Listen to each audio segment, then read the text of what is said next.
Today, we have a special session in association with the Ahmedabad Book Club. We have a special team from the Unsent Letters from the South Asian diaspora.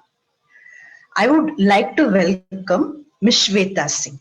Ms. Shweta Singh is a doctoral student at XLRI, India, who debuted with her poetry book, An Egghead's Journal, in the year 2018, which is partially based on her experience and imagination. Since then, she has contributed to various anthologies and magazines. She is an alumnus of Symbiosis International University and Madras School of Economics and has previously worked at Indian School of Business. She is currently compiling an anthology called Unsent Letters from the South Asian diaspora that features open letters from women's writers, scholars, entrepreneurs, bloggers, professionals, beauty pageant holders of South Asian origin. The co-authors here discuss various topics. For instance, self-acceptance, mental health, regional and gender disparity, beauty, colorism, values, beliefs, empathy, compassion, relationship, and aspirations through their open letters. And more about the book. This anthology is not just a book, but a form of expression that brings together the amazing and talented women from South Asian diaspora as they voice their stories through these unsent open letters. This stirs a conversation about how impressionable we are to our surroundings, to our society, to our culture, and to our loved ones. And it also teaches us how to get motivated, inspired, and sometimes even wounded. So, over to you, Ms. Shweta Singh. Thank you, Vijay Lakshmi, for the lovely introduction about me and our book. So I'm also thankful to Ava and Megha who have joined us at such a short notice, and thanks for the arrangement again done by Eternal Quest. So I will begin this session by introducing you all to each other and to our viewers. And later on, we'll be having a set of Q&A followed, and it will be mainly the discussions that we have on the anthology and the open letters that we have contributed to it. So, Ava, I'll start with you. Ava Mir is a budding economist, a marketing enthusiast, a bodybuilder from Dhaka, Bangladesh. She is 21 years old and is pursuing her bachelor's in economics from North South University. She is a campus ambassador of Skill Hub, which is also based out of her town. In her spare time, she loves to go to gym and feed the street dogs around the house. Unsent Letters from the South Asian diaspora would be her first contribution to an anthology. So welcome, Ava. So glad to have you joined. And our another guest is Megha Saxena. She joins us from Ahmedabad, India. She is a marketer by the day and a poet by the night and a creative junkie by passion. She strives to strike a chord with her hearts, minds, and souls of her audience by presenting poetry in the video format at various social media platforms. And finally, Vijay Lakshmi. Dr. Vijay Lakshmi is an award-winning poet and has authored around 6 books. She has a doctorate in English literature and is a full-time teaching faculty at Mawari University, Rajkot, India. She draws inspiration from the daily lives of people, and she aims to represent these nuances from her work. Um, she has also her latest release, which is a bestseller, is Love Beyond Love, and it has also received a second award at the Coimbatore Fest. So welcome, Vijay Lakshmi, and so I'll be starting with the questions and answers, and my first question would be to Ava. I want to know your journey as an economist, as a writer. When did you first begin writing? How it has been to you, the journey so far? Well, since my childhood, I've been an introvert. So um, since my school days, I've been the kid who used to sit in a corner with a book, and whereas everybody used to play in the fields, I used to be the one who used to sit in the library.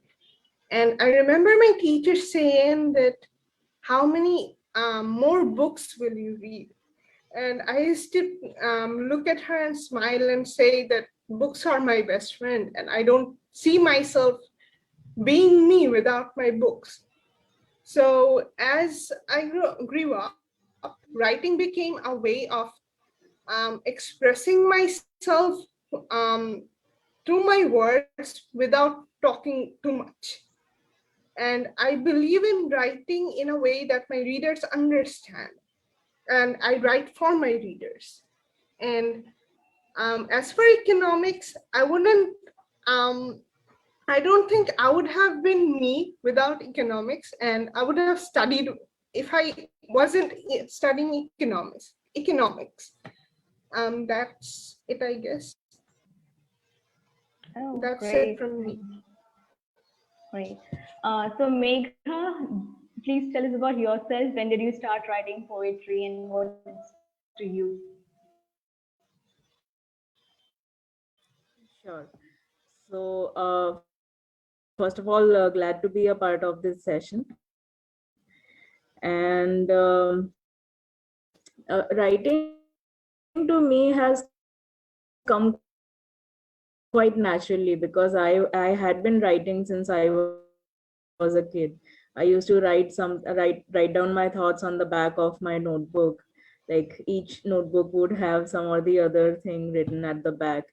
And it was later on that my teachers told me that she is quite good with writing, and that I realized that I can give it a shot. And after that, I just kept writing, and I just kept growing as a writer.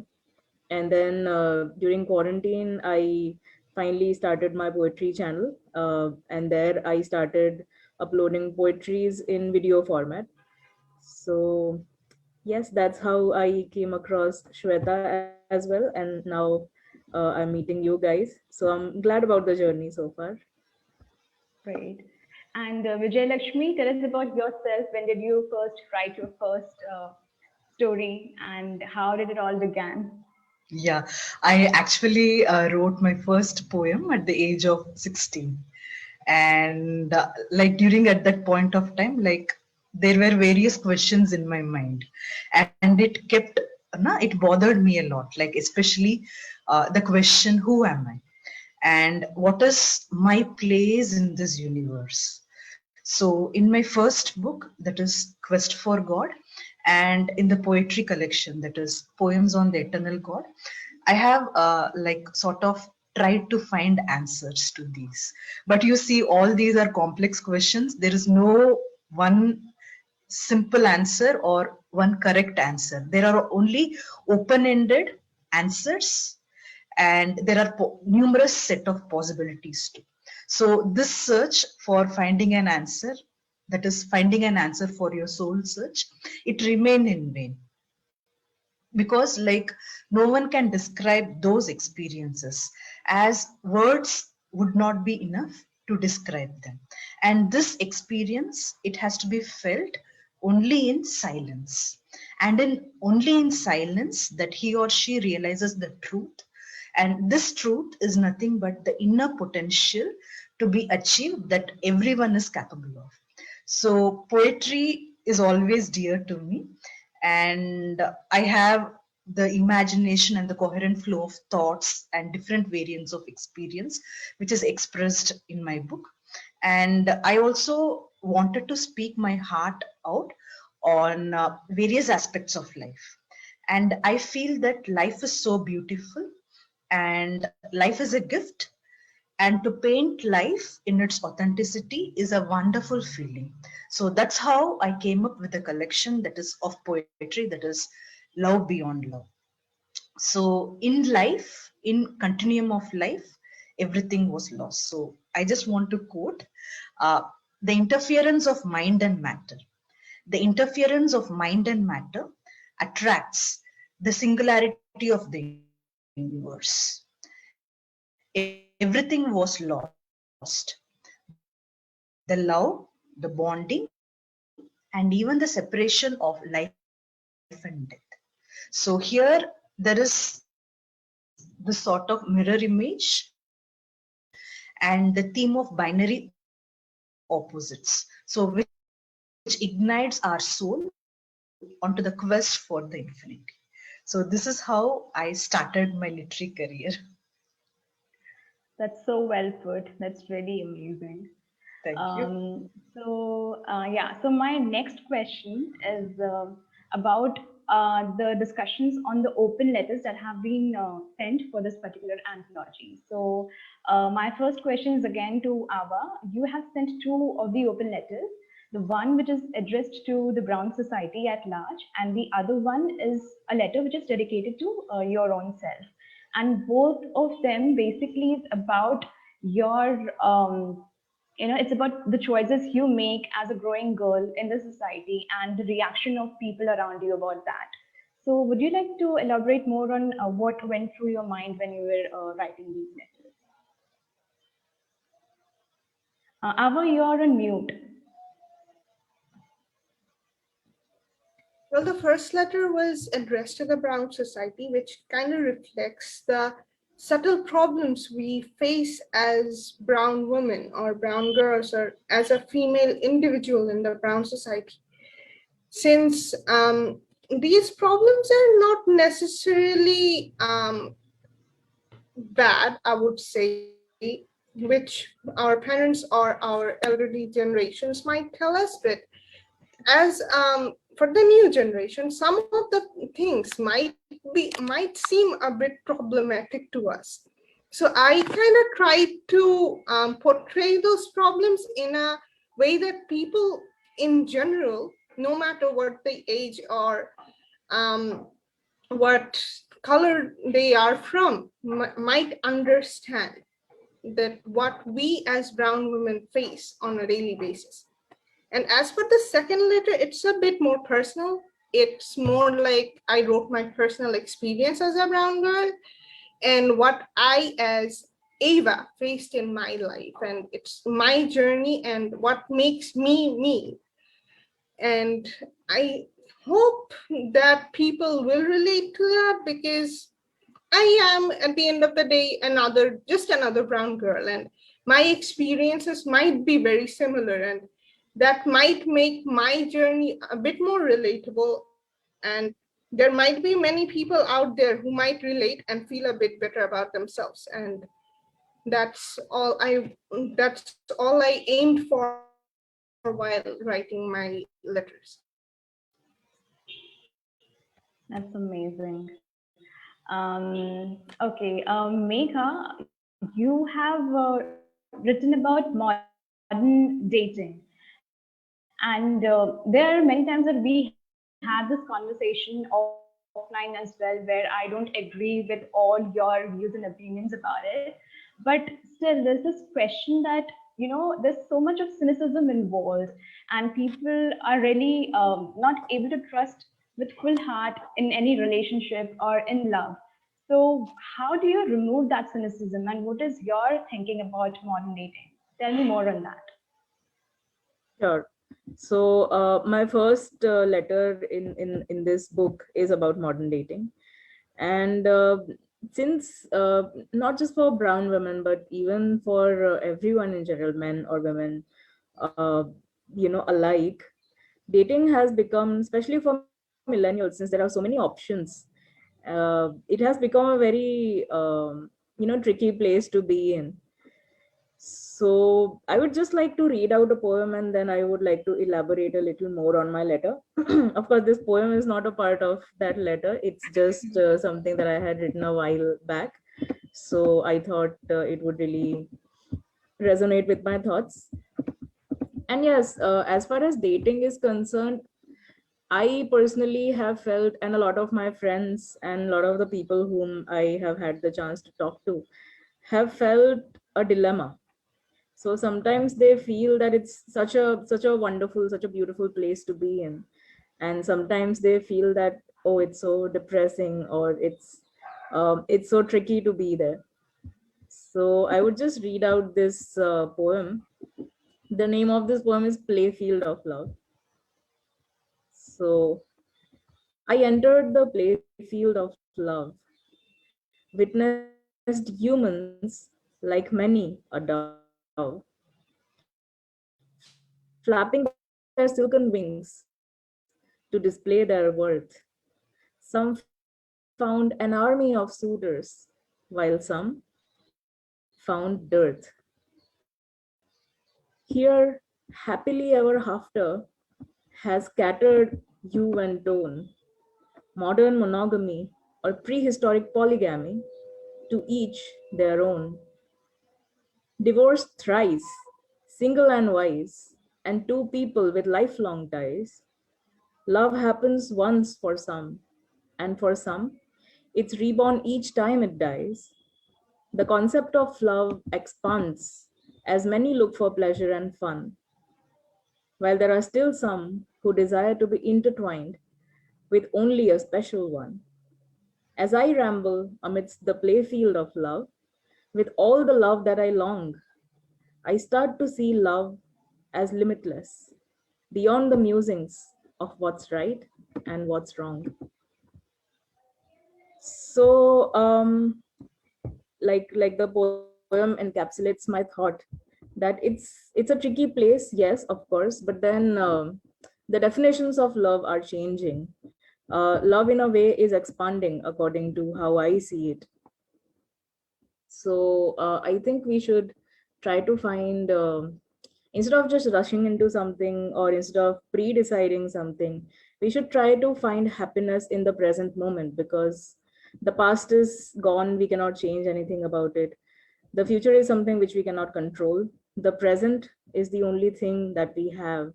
So we should try to find happiness in the present. That's really nice to hear. What was the second letter you were also talking about? You said that you've written something more as well. Yes. So the second letter, the name of the second letter is Lust for Life. And that again is something which relates a lot to us millennials and even Gen Z to a certain extent. That so see, we have entered an age of binge watching, and there are so many of instant gratification. There are just way too many things which are which are trying to get our attention. Like I kept my phone on mute because otherwise there would be tons of notifications trying to grab my attention away from this call. And just like that, there are so many things that try to take our attention, and if we are not wise enough, if we are not thoughtful enough, they actually do so. They take our attention away from the present moment.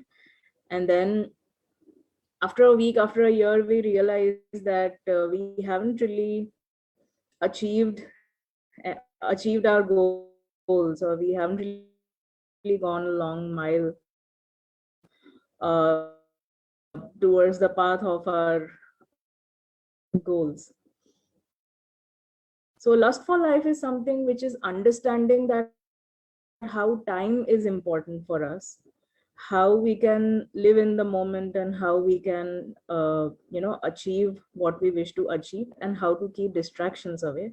That's the best part, and for that we really need to have a shift in focus, because we need to step away from instant gratification.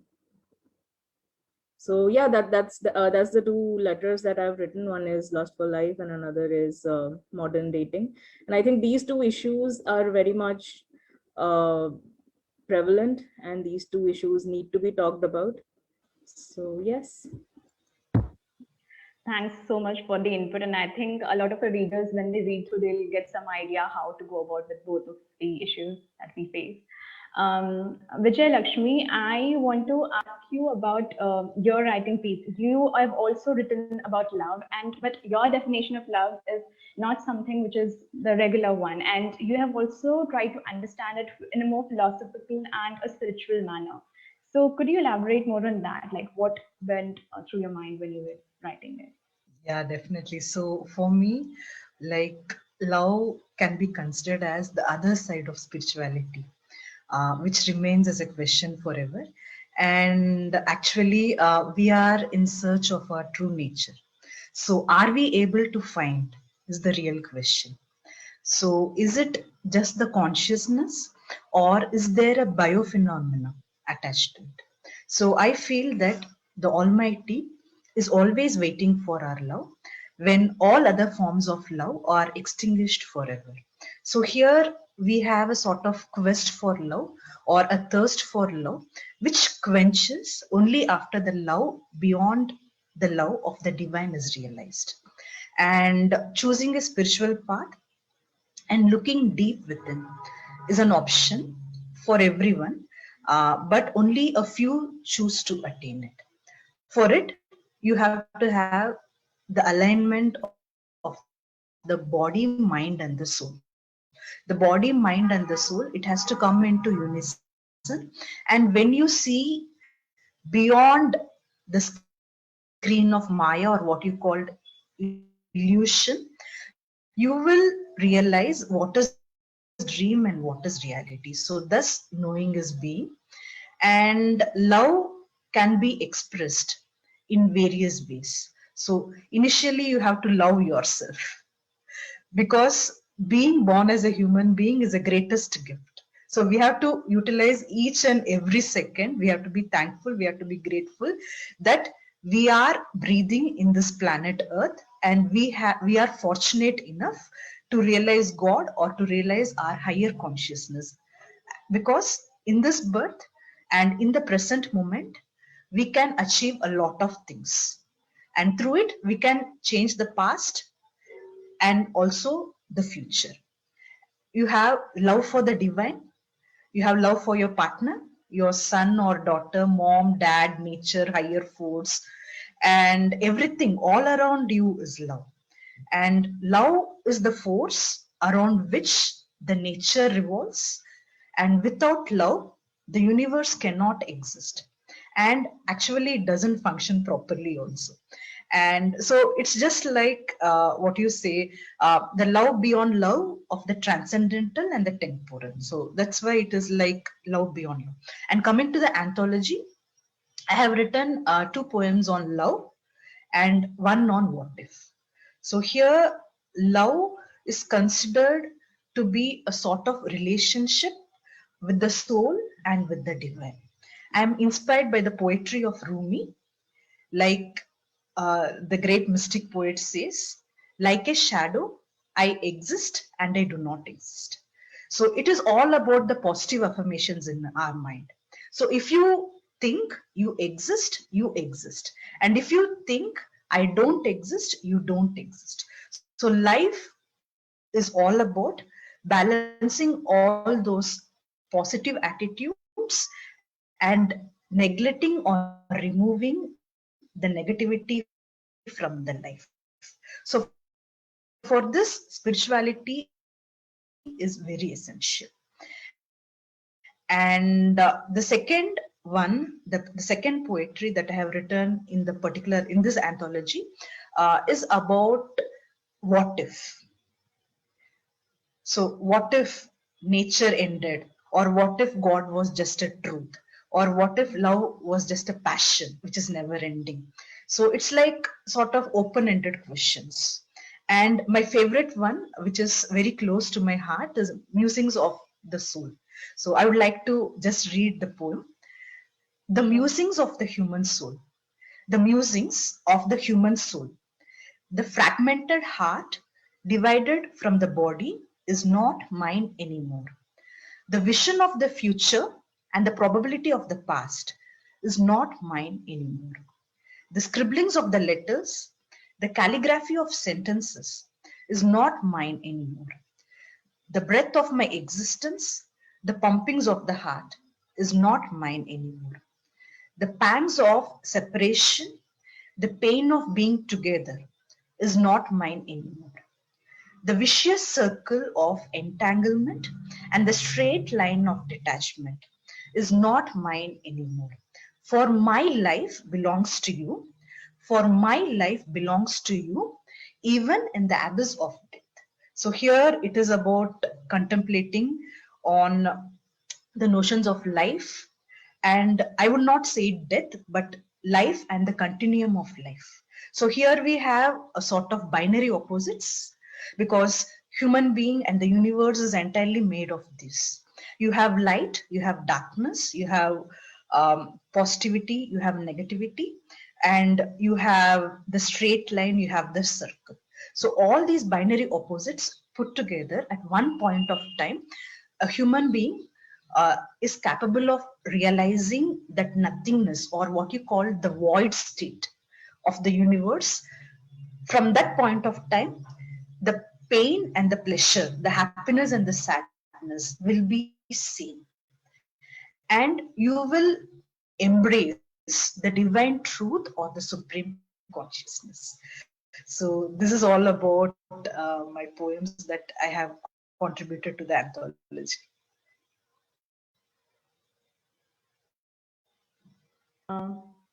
Thank you so much, Vijayalakshmi, for the input. And I think we all need to love ourselves first before finding it in at some other place. And that's a very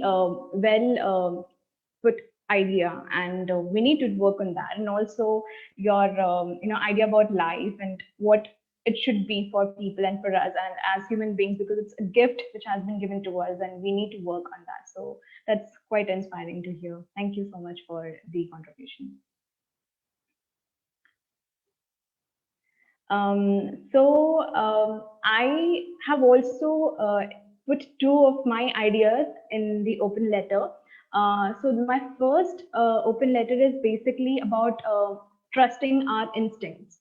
So what I'm trying to say from this particular letter is that we tend to hear more or listen more to our mind and or to our heart, but it's very less that we're not very much listening to our own instincts, our gut feeling.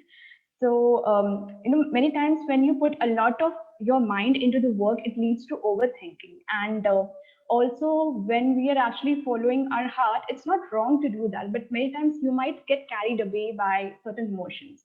And it has been researched quite a lot that what happens when you listen to your instincts and how much true is that gut feel.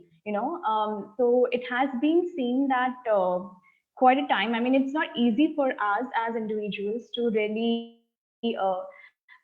improve on it, but then over the year, if you have that kind of discussion with your inner self, I think it really helps in improving that gut feeling. So this is what I have written, to basically believe in yourself and to believe in your instincts. That's my first open letter. The other open letter is actually dedicated to my old primary teacher. She used to teach us English, and I really liked the way she used to interact with the students. She was not a regular, teacher who would be interested in finishing the curriculum and then going on with the revision. She was one of those people who never actually taught people. I would say she enjoyed that process. So I really liked the way she graded people. She didn't discriminate among the kids, and it was really like I don't really remember much of the things that she taught as a teacher, but I really remember the way she treated us, and especially me, because I didn't feel that I was so good at literature. So that is basically a tribute that I have given to her in this particular writing, and I find that she's quite unconventional, and it was really good to be her student at one point.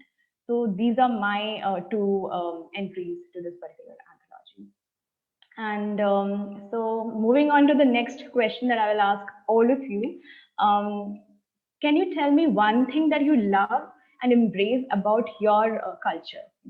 Like anything that you find really good and you want to propagate to other people. Ava, would you like to start? Well, for me, it will definitely be the food.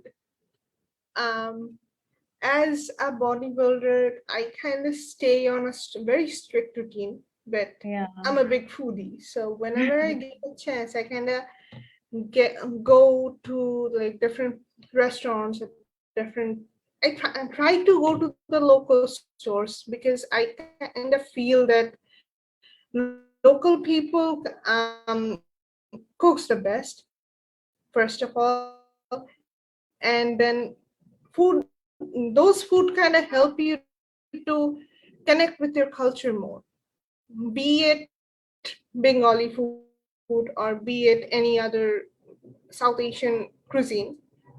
Food is a way to connect people. It goes across borders, it goes across cultures, and um, it kind of connects hearts like none other.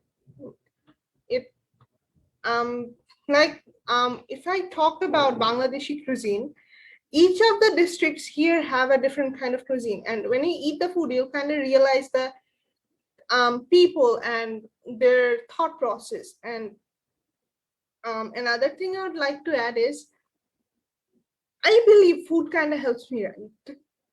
Food gives me the ideas that I need to write. It gives me the thought process. It presents me with the thought process of people, and I kind of get to interact with those people while I'm having their food, as I'm discussing their cuisine and why they eat what they eat. So, as I mentioned earlier, it goes across borders and across hearts and connects the hearts like none other. So, and food is one thing that I would like to take to forward in my life and present to my future generations if I can, if I don't forget the recipes for sure. Um, so, and that's something I like. As you said earlier, that in most of my letters, I've just talked about the problems of the brown society, but food is one of the things that I love, and this is something I would like to keep in my life as a brown girl, and something that I'll always be proud of. Great. So, what is your favorite food, favorite Bangladeshi food that you will ask everybody to taste in their life? Not really Bangladeshi food. It's more like a Bengali food. It goes Okay. across like in West Bengal and in Bangladesh as well. That will be ilish mach, which is, Fish and fry? there is a dish called dhapa ilish. If Okay. if you have heard about it, it's like a dish where you steam the ilish hilsa fish into a delicious dish, and it's lip smacking, to be honest. That's amazing. I'll try it maybe in future and see how it's like. I hope you like it. Yeah, I will because fish is also my favorite. Rohu is actually my favorite. Not sure about Hilsa, but I'll try it once. Okay. And Megha, what would be your takeaway? So anything that you just love about your culture? So what I love about my culture is that we people are just very caring. Sometimes it's also taken as being too nosy or too interfering, but then I just love it. I just love how we care about each other. You know, if someone is in some trouble, someone may not have asked you for any advice, but then we tend to care a lot, and that is something which I genuinely like about our culture. I find it very beautiful. Great. Vijay Lakshmi, about you? Yeah. So I like the rich storehouse of the Vedas and the Upanishads because it is considered to be the root and source of all knowledge. And especially that is the Isha Upanishad is very close to my heart because you have in the beginning a certain sort of phrase which says like Om Purnamada Purnamedam Purnama Purnam Rakshita Purnasya Purnamedaya Purnameyai Shishite Om Shanti Shanti Shanti Om. So here it refers to like I bow to the complete one.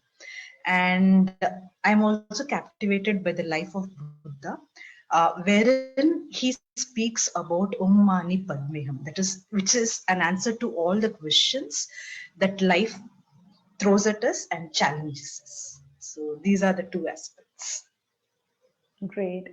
Thank you. And for me, I think we all South Asians, we are very resourceful. I've seen that everybody, however little we are provided with, we'll try to make the maximum out of it. And so that, that word that we say in Hindi, it's jugaru. So that resourcefulness, and I think it somehow makes us ambitious as well. So that's one thing that I really like, that all of us are driven with certain motives and desires, and we try to achieve no matter whatever is there at our disposal. But also one thing that in the previous era, we used to see that people used to be together, as Meka was saying, that people are caring. So ours is more like a collectivistic society, the entire South Asian society. So we try to work together, we try to uplift people together. Maybe there are certain aberrations here and there, and people just try to pull off as well. But I think overall, this is a perfect combination, being resourceful, ambitious, and at the same time, collaboration that happens. I think that is something which keeps us as the South Asian community quite unique. So that's my, liking about our culture. Um, so another set of question that I have is that what are you guys currently up to? Like apart from the anthology, something that you guys are working on, Ava?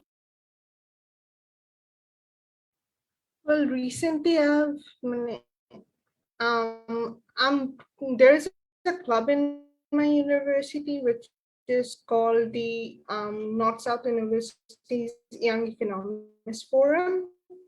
So I recently became the research head of that club, and I'm kind of trying to focus all my concentration on that, because we have two publications coming up this year from the club, which is called Chronicle and Equilibrium. It's a yearly magazine that North-South University's Young Economist Forum releases, and it talks about the different issues and downsides and the good sides of economics around the world. And that's what I'm doing right now. I'm trying to just compile the writings for those two magazines. Great, great. Good luck with that.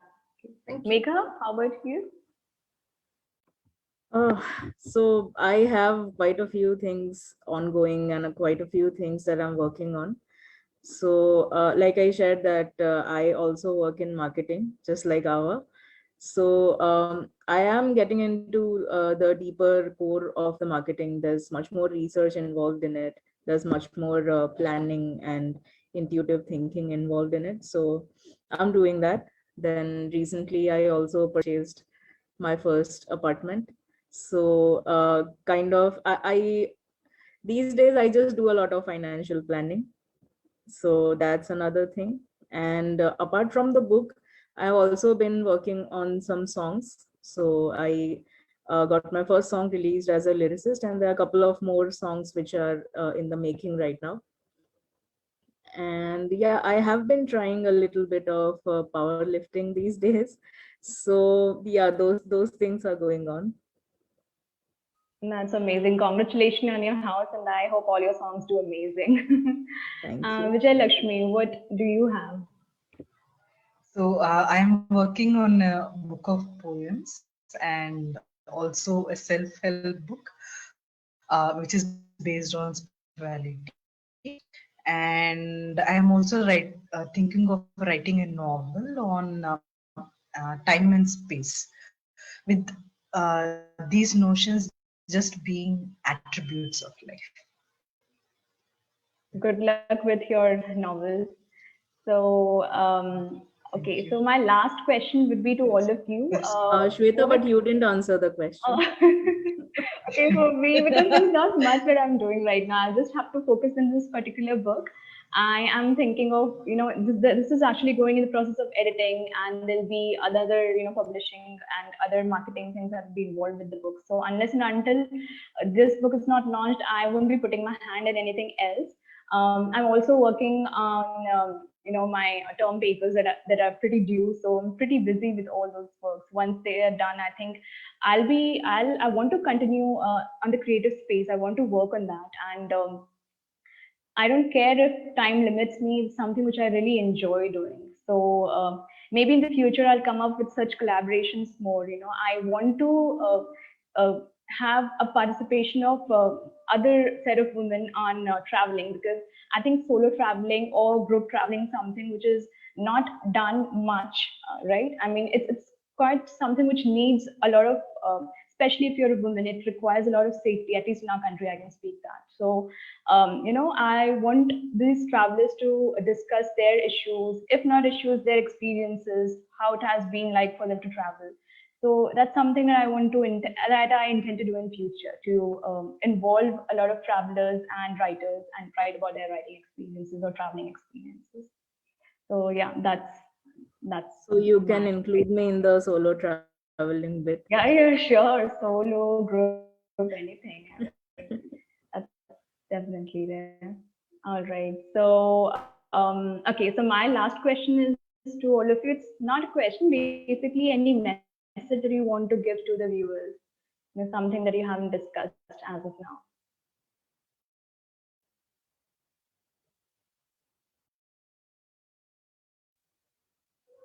You want to answer, Eva? We'll start from you. Okay, well, I hope the readers enjoy the book, and all of the writers who are here kind of put a lot of love and effort in writing the book, and they put a part of themselves, I would say, in the book, and we have enjoyed writing and compiling this book together a lot, and I hope they enjoy it, reading it as well. That's all. Yeah, same here, even I think so. Megha, what about you?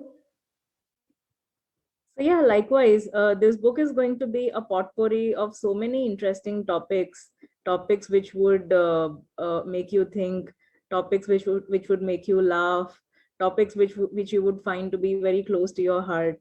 So I hope that the readers are going to enjoy that, and they are going to look forward to it. And I really hope that they support us for this, because yes, we have been putting a lot of efforts into it.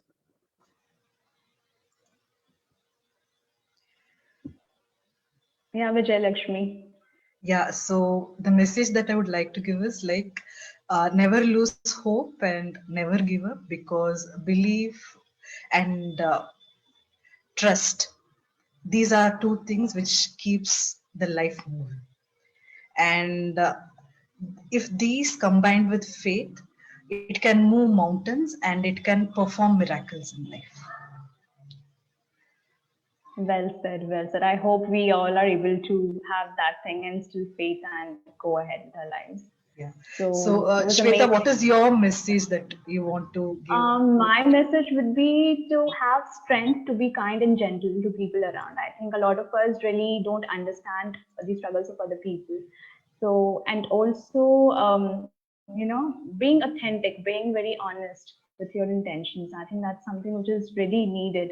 A lot of time people are scared of telling what they really feel like, and also, maybe it can be sort of judgments that they go through, and also not very sure how other people will react. So that should not be the case. Just being true, authentic, honest, and being kind to people. I think that's, if you do that, you'll be a great person. So I believe that's good.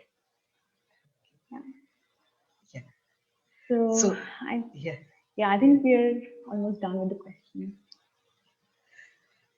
So, like, if anyone wants to add something from their side, uh, I think I would just like to add one message, since I just said about the book and I didn't really give out a message to the viewers. So yes, I would say that in this day of social media, when this hashtag YOLO is trending quite a lot, uh, so you only live once, which is YOLO. So it's not just about doing a bungee jump, or it's not just about ice skating. It's also about living purposefully every day.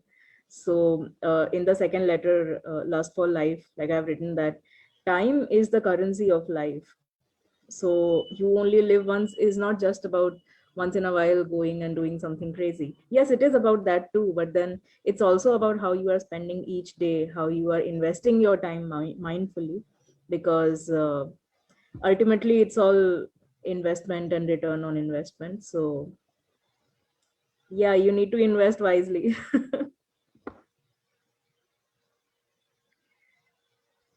Yes, Shweta, do you like to add something? Not really. I think she put it on pretty well. I think time is something which is very important, which is like money for us nowadays. I mean, it is, and the sad thing is that we at times take it for granted, and that should not be there. I'm a very hardcore procrastinator. We are creative people, so it many times we just tend to lose the trail and the time, and we just are lost in our thoughts. So I think we have to be very mindful of what we are doing. We need to be there, present in the moment, as you were also talking about that in your story.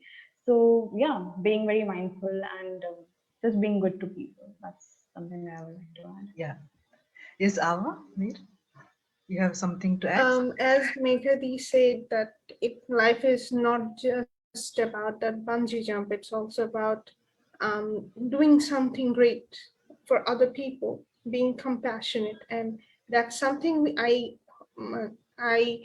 believe that we usually tend to forget, that people don't really think about what they say before saying that. And words can, as writers, we know that words can have a huge impact. And the message I would like to give to people is just be thoughtful and be compassionate. Your empathy will take you a long way. That's all. Yeah. And one more thing, like I would like to ask us, like about women empowerment. So, how would you like to contribute to women empowerment? So, beginning with Shweta. So I think more than the numbers, people they believe that we can put women with certain reservations at certain places, and that will improve the entire issue of gender disparity which is there, which I think is not really going to serve the purpose. It's just going to, you know, it's basically like putting makeup on something which is really not clean. So you have to really understand these are some deep-rooted causes that we need to investigate and see where exactly the problem lies. And yeah, I mean, there can be certain collaborations where women come together and try to uplift each other and discuss their ideas and views. And numbers are always an issue. But again, the reason why people go with representations and reservation is because things are not happening organically.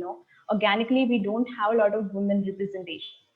And unless and until that doesn't happen, I think these kind of collaborations that I'm trying to achieve with anthologies can really help putting at least the discussions about what exactly needs to be taken care of, needs to be on the light. I think, yeah, that's from my end. Wonderful.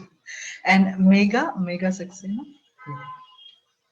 Yeah, so my take on this is that you just be the change you wish to see in the world.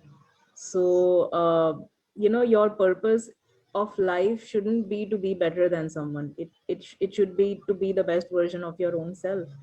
And a lot of things are sometimes, so we feel that, and I also agree that there are a lot of flaws in the society. But then many times it also happens that this is where the limitation lies. So if we fix this, then I would say half of the problem is solved, because we also make a part of the society. So when we comment on the society, we also are a part of it. So let's just all be the change we wish to see in the world, and the world should be a better place then. Excellent and well said. And Avamir, what is your take on it? For women empowerment, I would like to say that nobody is perfect, but um, just giving, and the change starts with you. If you want to change the world, you need to change yourself first. You need to change the way you think. Maybe, yes, nobody is perfect, but maybe being a bit less judgmental and a bit less um, violent towards women can help to achieve that equality that we have been talking for so long for the brown society.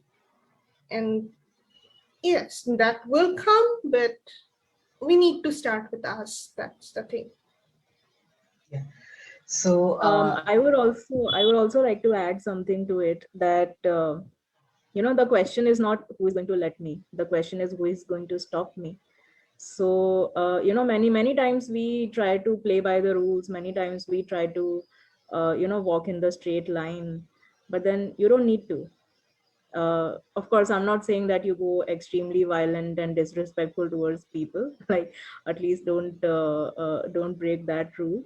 But then when it comes to yourself and you know that you can achieve something, then sometimes you need to train the people around you to to let you do that, or to not stop you to do that.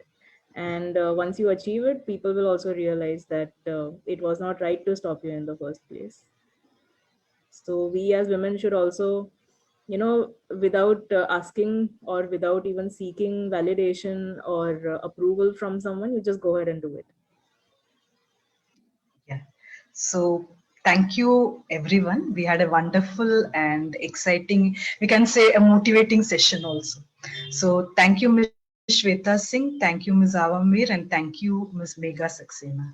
So here we are at the end of another session, and stay connected with us every week for such inspiring and motivating interviews. Thank you all once again. Thank you, Thank everyone. you.